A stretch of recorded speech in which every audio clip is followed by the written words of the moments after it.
Hello cheese fans, I'm just unwrapping the cheese I've got for you this evening. It's an Alpine cheese and it's Emmental. This is an aged Emmental, and Emmental, as you know, has got these holes in it. So if you were to draw a cartoon picture of a cheese, this is probably the cheese you would draw. Now I have got a cheesy assistant sat over there who's not going to be in the video, hopefully. And we've been talking about science just before I started to make this video, so I might be a bit bamboozled now. But the holes are created by carbon dioxide. That's it. They're created by carbon dioxide as the cheese matures, and there's something to do with amino acids, but it's got me confused now by going on about dopamine, which we'll talk about later. The holes used to occur accidentally as the cheese was produced, and they became a thing that they were actually encouraged to grow.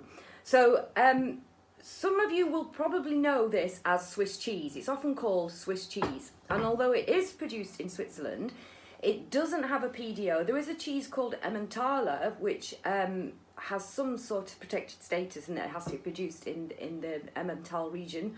But Emmental is produced all over the world, most notably in France. It's produced in America, Germany, and Holland.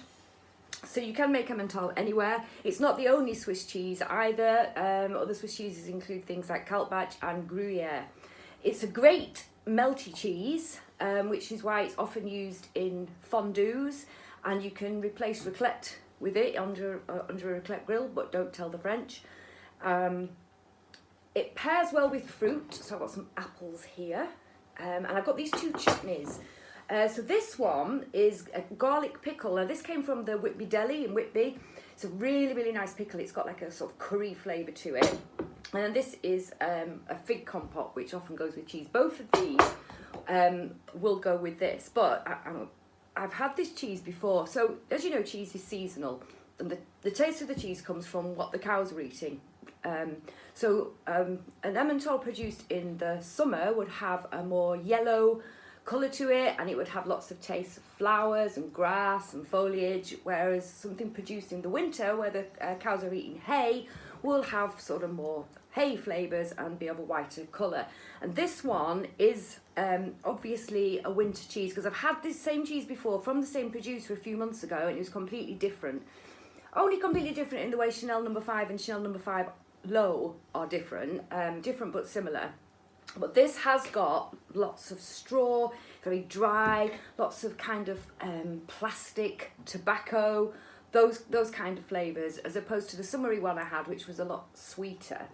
Because it's aged, it's got these crystals, and there's going to be more signs. So I don't know if you can see those. As the cheese ages, it produces these sort of crystals, sort of crunchy hard bits within the cheese, and they're really good. But there are two different types of crystals that form in cheese. So if the crystals run throughout the cheese and also appear on the outside, they come from lactic acid. But when the crystals are produced within the cheese here, they are made from tyrosine, which is an amino acid that's produced as the proteins break down as the cheese matured. And the conversation we were having about science earlier is that tyrosine is one of the essential components, neurotransmitters for the production of dopamine, which is why cheese makes you feel good and why cheese makes you dream. Hooray, you've done that, we've got science. Also, I wanted to just show you these very quickly. These are also a Whitby find in that they sell them in smaller packets in the pub, but they now sell them in the supermarkets. And they do all different flavours. They do like cheddar, feta, and it's basically little balls of dried cheese. They're a good drinking snack, and I've been saving up actually for a dental implant, and I'm wondering actually whether one of these would do it, and I could like use one a day and suck it away. They're really good. Apparently it's just dried cheese. So what to have with Emmental? Okay, there's this thing now that people are freezing cognac because of the amount of alcohol in it. It isn't freezing, it's like a slush puppy. Apparently that goes really well with Emmental. But more traditional choices would be something like Pinot Noir, a red wine, surprisingly, or something like a stout. So, let's get on to tasting the cheese.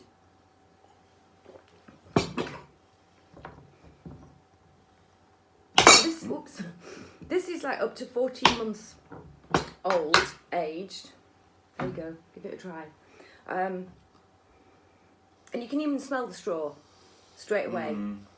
Lots of farmyard smells, lots of cattle inside. Cattle indoors is what you can smell through this. And when you taste it, you're getting hay straight away.